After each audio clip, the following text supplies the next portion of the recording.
Tito assistant. Tito assistant. There's a new piece of audio spreading right now in the Nolan Wells case, and it's more specific and more serious than anything that's circulated in this case before. People are claiming they can hear a name called out, a question about whether someone is dead, and a direct instruction naming who should check. If that's accurate, it would be the single most significant piece of evidence in this entire investigation. So before anything else today, we're going to check it carefully against every outlet that's had actual access to this recording, and tell you exactly what holds up and what doesn't. That's not the only thing that's moved this week. There's a new specific detail from the independent autopsy. There's a governor doubling down on a public statement. There's a judicial ethics petition now sitting with an actual oversight body. And there's a quiet court filing from Nolan's mother that hasn't gotten nearly the attention it deserves. Here's the thing worth saying up front because it matters for how you take in everything that follows. A forensic finding, a court filing, and a viral interpretation of background audio are three completely different categories of information, and we're not going to treat them the same way just because they showed up in the same week. Confirmed, disputed, or unverified, sourced, every time. This isn't a determination of what happened to Nolan Wells. It's an audit of what's actually provable right now. Let's get into it. Let's start with the audio because it's what's driving the conversation right now and it deserves a real, careful look rather than either amplifying it or brushing past it. Here's the claim spreading widely, that a closer analysis of the CTO call has identified three distinct things in the background. Nolan's name being called out, someone asking if he's dead, and a specific instruction, naming an individual by name to check someone's chest. If true, that would upend almost everything publicly understood about this case so far. That's exactly why it needs to be checked with more care, not less. Here's what's actually confirmed. The underlying recording is real. It's the same CTO call that's been reported on extensively, by NBC News, by WLOX, by TMZ, by Newsweek, outlets that have had direct access to this audio and transcribed the confirmed foreground conversation in detail. The existence of background noise and commotion during parts of the call has also been independently noted by reporters working from the original recording. That much isn't in dispute. Here's what isn't confirmed, and we want to be direct about this rather than soft pedal it. Not one of those outlets, not NBC, not WLOX, not TMZ, not Newsweek, all of whom have had the same access to this recording, has confirmed these three specific phrases as accurately identified background speech. No audio forensics expert has authenticated this interpretation. No law enforcement statement has acknowledged or addressed it. As of right now, this sits entirely in the unverified column, and it's important to say clearly what that means. Not proven false, not proven true, unconfirmed by anyone with the actual ability to confirm it. There's one more thing worth naming plainly, because it changes how carefully this needs to be handled. This version of the audio claim goes further than earlier ones. It doesn't just describe ambiguous background noise, it names a specific individual and attaches a specific accusatory instruction directly to his name.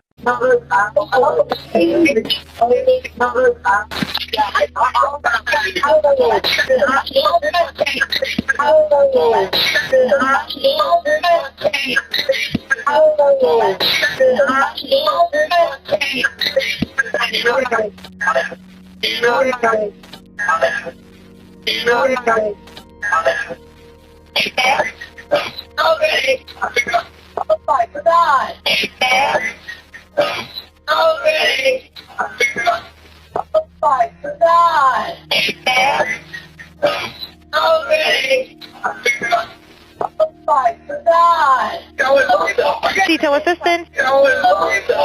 Tito assistant. Tito assistant. Tito assistant. Vicky speaking. How can I help you? Hey, we're at the west tip of Horn, and our bilge pump stopped working. We're sinking. Can y'all please come? We have a membership. All right, of course. How far is the water coming up, sir? All right, of course. How far is the water coming up, sir? All right, of course. coming up, sir? Alright, of course. How far is the wording coming up, sir? Can you give me a description? Ankles? Hello? Hello? Hello? Hello? Hey. Yes, how far is the water coming up, sir? It's coming up. We're just sinking. I don't know. Like we're going down now. All right. Well, let's get you going. Membership number or phone number listed on the account, sir? I don't know the phone number. It's either. I think it's. Try that. All right. I know we have a membership like guaranteed. All right. I know we have a membership like guaranteed. All right. I know we have a membership like guaranteed. All right. I know we have a membership like guaranteed. I don't All have right. the tag on Unless you here. have a It got ripped membership off. number or anything, it's okay. I'll get you over to the captain. What's the best phone number to reach you at? Reach me at 2. All right. And is everybody on board in good health otherwise? Yeah, everybody's How on many? board. All right. Do you need the United States Coast Guard? What? All right. Do you need the United States Coast Guard? What? All right. Do you need the United States Coast Guard? What? Do you need the United States Coast Guard? No, we do not need that. All right. All right. All right. All right. All right. Do you have your current GPS coordinates? Let me go look. If not, I can send you a text message.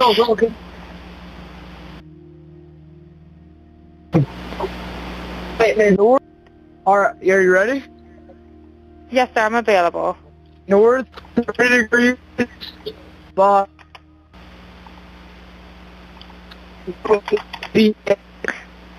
4672. All right. 4672. All right. And you were breaking up a little bit. Can you just repeat it one more time to make sure I have it correct? Sorry, look. Hey, Hello, can you hear me? Yeah, what? So you're breaking up. If you need assistance, do you have a VHF radio?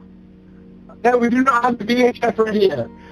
All right. Well, let's try to get you going because you don't have good cell phone reception. Can you verify your coordinates one more time? Okay, my coordinates are 30 degrees by 14.684 north, and then west by 88 degrees by 46.79. Right, looks like you're on Horn Island, correct? Are you Yes, on we are Horn at Horn Island? Island. Yes. All right, is the boat sinking or you have it aground? We were sinking, yes. Is it aground is the question? No, we're not aground. We are in 17 foot of water. We're in 31 foot of water. All right, have to ask. What do you want to do? Do you want to be towed back? I want to get this boat unsank and towed back, yes. All right, where would you like it towed to, sir?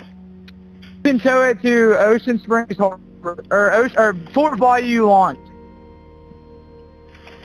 All right, how many adults and children on board? No, there's no children. So, is there anybody on board? How many adults, sir? That was the question. Hey, Floridas. Drop in the water.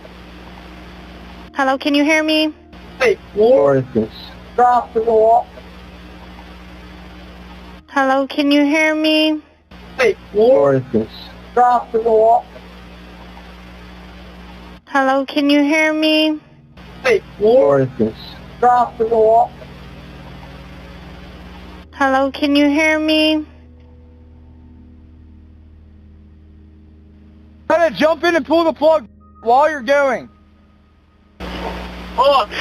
Hello, sir. Hello. Yep, I just need you to answer these questions so I can get you over to the captain. Okay, How many adults on board? There's 0 adults on board. There's nobody on board the boat? No. Nobody here is over the age of 21. Sir, that was not the question. Is there a person, a living individual on the boat?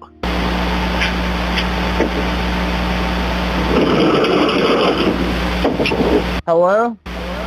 Is there a living person, someone breathing on the boat? Is there anybody on the boat? Yes, there's lots of people breathing on the boat. All right, how many people, sir?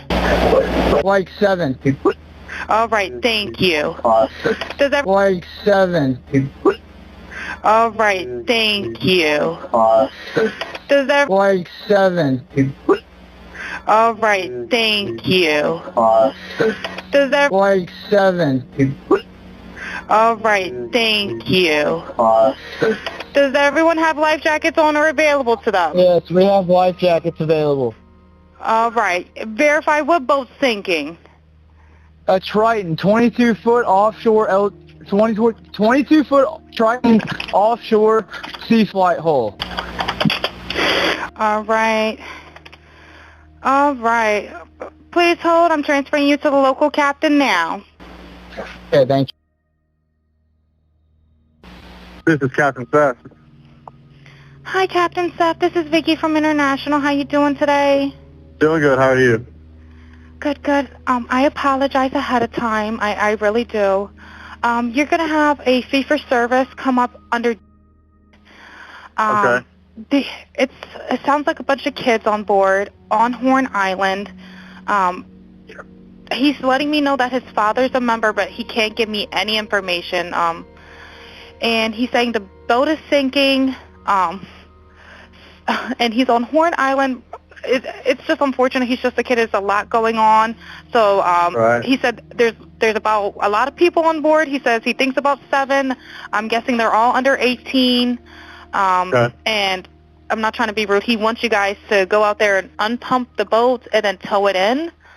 Do you know what kind of boat it is? He said a Triton 24-footer, but that's all he can give me. Okay. All right. Yeah, I just actually got off the phone with his grandpa, who I'm guessing is the owner of the boat. And he said, okay. I just hung up with him. He said that they don't need any help right now, but if something changes, he'll call me back. So right. I'm guessing that they may have figured it out, because that's what he said. So they're in a panic and their boat won't crank. Yeah, they're in a panic. He's saying the bilge is not keeping up. I asked for Coast Guard. He said no, but he's just really upset on the back end. And, I get it. It's a kid. He just doesn't understand. Oh, okay. Do you still have him on the line? Yes, I still have him on the line. And, again, I couldn't find he couldn't give me anything regarding his grandfather's, membership, so it's just under fee for service. Okay. All right. Yeah, I just talked to, if you want to, we're so tied up right now. We can't really do any non-member jobs right now. Is he a member? Did you find out if he was a member or not?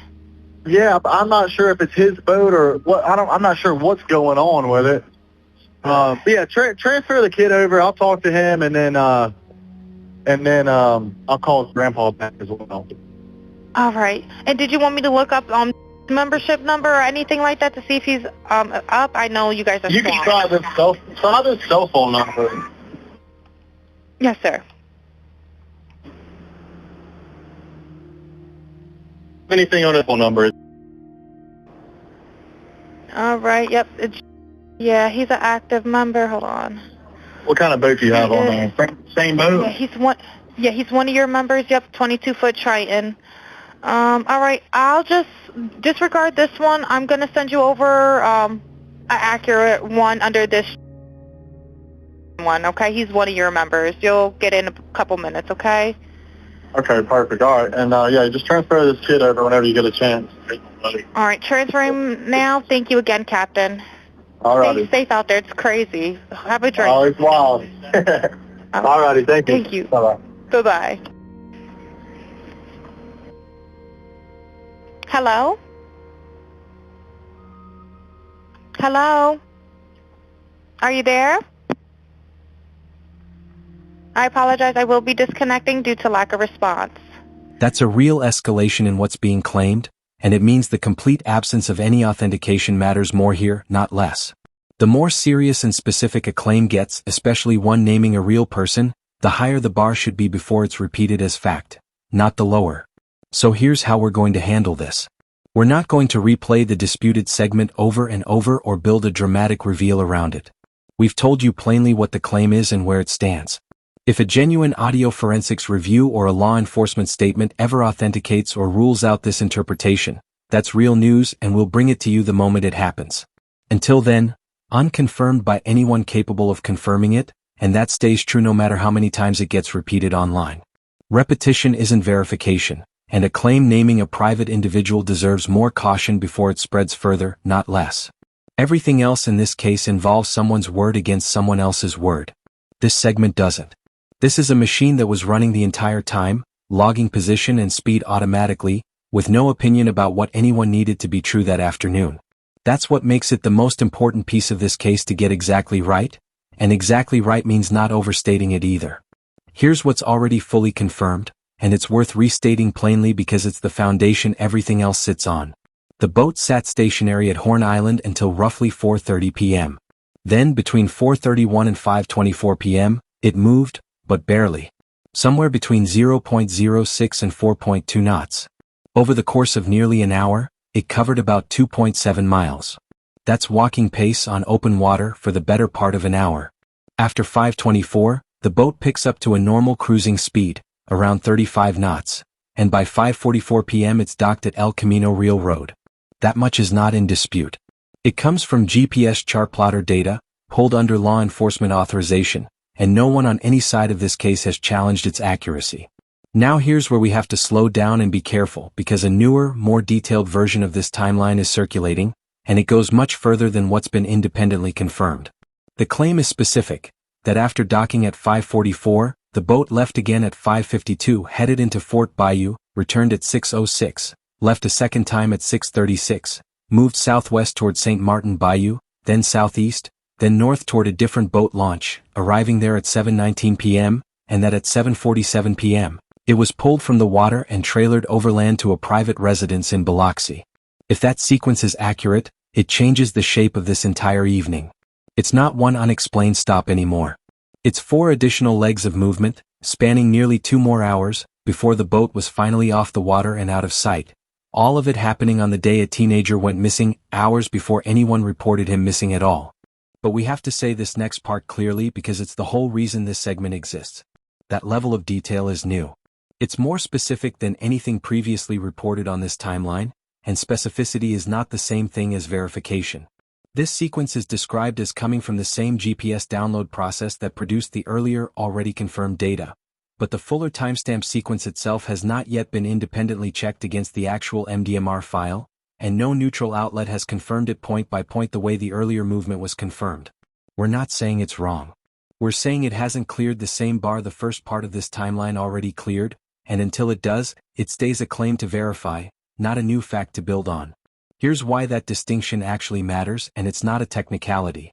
If we treat an unverified timestamp sequence with the same confidence as data that's already been independently confirmed, we're not protecting this case, we're weakening it. The confirmed 53-minute crawl from Horn Island is already one of the strongest, most legitimately unresolved questions in this entire investigation. It doesn't need to borrow credibility from a newer, unverified claim sitting next to it. It stands on its own. Let it. Now, what has actually been explained and where the explanation stops? Warren Hudson's account addresses one specific moment, a stop at Fort Bayou to replace a boat plug that had been pulled to drain water from the stern. That's a real explanation on the record, and it accounts for one leg of one trip. If the fuller sequence above turns out to be accurate once verified, it leaves multiple additional stops completely unaddressed by anything said publicly so far. We want to be precise about what that gap is and isn't. It is not proof of anything happening on that boat beyond what's already documented. It is a real, specific and still open accounting gap. The difference between what's been explained on the record and what the fuller data, if confirmed, would actually show. Until either that sequence is independently verified or someone from the friend group addresses it directly, that gap stays exactly where it is. Open, documented, and unexplained. Not proof. Not nothing either. Not every development in this case comes with a press conference. This one didn't. No podium, no attorney standing beside her, no announcement time for cameras. Christine Wells went to court this week and filed to be named administrator of her son's estate. Here's what that filing actually is, stated plainly, because it's important not to inflate it into something it isn't. In Mississippi, as in most states, a probate or estate administrator filing is a standard legal step taken by the next of kin of someone who has died.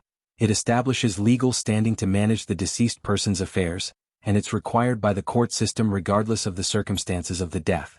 This is not, by itself, a legal action against anyone. It doesn't imply new evidence, a new theory, or a new target. It's the ordinary mechanism by which a parent becomes legally recognized as the person responsible for their child's affairs after they're gone. We want to be exact about verification here too, because that's the standard we've held every other claim in this case to. Filings like this are public court record, which means this is something that can and should be independently confirmed through the relevant county court rather than taken solely on the word of whichever outlet first reported it. As of this recording, we're presenting this as reported. And if independent confirmation through the court record comes back either way, we'll say so directly rather than let this sit as an assumption. Here's why we're including it at all if it's this procedurally ordinary. Because of what it represents next to everything else in this case. A mother who has spent 3 weeks doing press conferences, giving interviews, correcting herself on camera, being asked in public whether people reached out to her. That same mother, quietly, without cameras, went and did the paperwork required to have any legal standing at all over her own son's remains and his affairs. Nobody handed that to her. The system required her to prove it on paper in front of a judge 6 days after she buried him. That's not a development in the investigation. It doesn't move the timeline forward, and it doesn't answer a single one of the open questions this case still has. But it's a real human data point about what the last 3 weeks have actually required of her. One procedural form at a time, one appearance at a time, while the report that might tell her how her son died sits in a file she isn't allowed to open yet. 22 days after a mother's son didn't come home, there is still no official cause of death. No official manner of death. Not even an official date of death. Sit with that for a second because it's easy to let a phrase like undetermined slide past as bureaucratic language. It isn't. It means that as of right now nobody, not the state, not an independent expert, not anyone, can tell Christine Wells how her son died, when he died, or whether another person caused it. That's not speculation. That's the preliminary conclusion of an independent autopsy, announced publicly this week, conducted by Dr. Roger Mitchell. Here's what's confirmed about this, and it deserves to be treated with real weight, because it's the strongest source category this case has produced so far. Dr. Mitchell is a named board-certified forensic pathologist, not an anonymous source, not a leaked document, not a claim from someone with a personal stake in the outcome. He was commissioned by the family to conduct an independent examination, and his preliminary findings were read publicly, with Ben Crump presenting them at the podium. The findings as presented: cause of death undetermined, manner of death undetermined, date of death unknown. Not one of those 3 questions unresolved, all 3. Decomposition, Mitchell's team says, limited how complete the forensic examination could be. That's a real, material limitation, and it's worth naming honestly rather than glossing over. Some questions in this case may never be fully answerable, and that's a genuine tragedy independent of anything else in this investigation. There's also a new, specific physical finding attached to this report that hasn't been part of earlier coverage. A focal area of discoloration in the soft tissue at the back of Nolan's head. This is worth including and worth taking seriously because of who's reporting it. A named forensic pathologist documenting something he physically observed. That's meaningfully different from testimony, from a screenshot, from an interpretation of background noise. But we have to be exactly as disciplined here as we've been with everything else in this case, maybe more so, because this is the point where it would be easiest to let a real finding get inflated into more than it actually says. A documented area of discoloration is a documented physical observation. It is not, on its own, a determination of cause of death. It is not a determination of manner of death. Dr. Mitchell's own report doesn't draw that conclusion. The report says undetermined across the board, in the very same findings that include this detail. We're not going to draw a conclusion his own report doesn't draw. That's not caution for its own sake. That's the whole reason his report is credible in the first place. It doesn't overreach, and neither should we. One more detail circulating alongside this finding. The claim that Nolan could swim, which is often paired with the discoloration finding to suggest a specific narrative about how he entered the water. We want to flag this plainly. This claim doesn't have a clearly cited source in the material we've reviewed. That doesn't mean it's false. It means it's currently an assertion, not a documented fact, and it shouldn't be treated as load-bearing for any larger theory until it's actually sourced. And here's the piece of context that has to sit alongside all of this, because without it, the picture is incomplete. There are 2 autopsies in this case, not one. The state medical examiner conducted their own examination on July 7th, 15 days before Dr. Mitchell's findings were made public. That report exists. Its findings have not been released. It's still pending toxicology, and per the DA's own public statement, it won't be released to anyone, not the family, not the public, until a grand jury reviews it. So here's where this actually stands, stated as plainly as we can. One named forensic pathologist has documented a real physical finding and reached the same conclusion officials have offered for 3 weeks, undetermined. A second official autopsy exists, and nobody outside a small circle of investigators knows what it says. 2 examinations. One partial, public answer that raises a real question without resolving it. One complete answer, sitting in a file nobody outside the investigation has been allowed to open. That gap, between what's been found and what's been shared, is not a technicality either. It's the actual current shape of what this family is living inside of. And it's exactly why the next segment about a quiet filing Christine made in court this week matters more than it might look like on the surface. One more thread worth a quick mention. Governor Tate Reeves has now said 2 different things about this case. First, restrained comments deferring to local officials. Then, in a statement to Fox News Digital, he went further, saying Ben Crump and Al Sharpton bear responsibility for the threats surrounding this case. Outlets disagree on his exact wording: personal gain in some reports, political gain in others, worth flagging, not resolving. Here's what matters most. The FBI's threat investigation is real and confirmed, targeting officials, witnesses, and Christine Wells herself. But nothing in that investigation, and no law enforcement statement, has actually linked Crump or Sharpton to those threats. That's a real gap between what the governor said and what's been documented.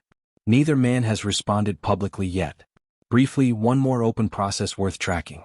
Judge Ashley Cole, mother of Warren Hudson, publicly defended her son while explicitly identifying herself as a sitting judge. A real conflict under judicial ethics rules, regardless of whether anything she said was accurate. A formal petition is now with Mississippi's Commission on Judicial Performance, asking them to determine whether that crossed a line. That's a legitimate, serious process, and it's now in the hands of the only body with actual authority to decide it. But it's worth saying plainly, whatever the commission decides about Judge Cole has nothing to do with what happened to Nolan Wells. One is a question about a judge's public conduct. The other is still completely open. Keep them separate. So here's where this actually stands tonight. An audio claim nobody with real access to that recording has confirmed. A GPS timeline that might be 4 unexplained stops instead of 1, if the fuller version holds up. A pathologist who found something real and still can't tell a mother how her son died. And underneath all of it, a state autopsy report that's already been sitting completed and sealed for over 2 weeks. Here's what happens next, and this part isn't speculation. These are dates and processes already in motion. A grand jury is going to see that sealed report before anyone else does. Nobody has said when.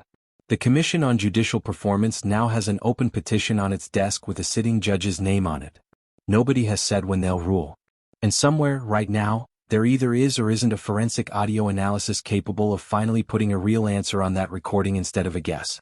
Every one of those is a door that's already been opened. None of them has closed yet. When one of them does, whichever one moves first, that's the video we're making next, and it's going to change what we can put in the confirmed column for the first time in weeks. We don't know which one breaks first. Neither does anyone else outside a very small room. That's not a hook. That's just true. So if you want to be watching when it does, subscribe and turn notifications on, because when this list gets shorter, you're going to hear it here first, and we're going to tell you exactly what it does and doesn't prove the same way we just did tonight.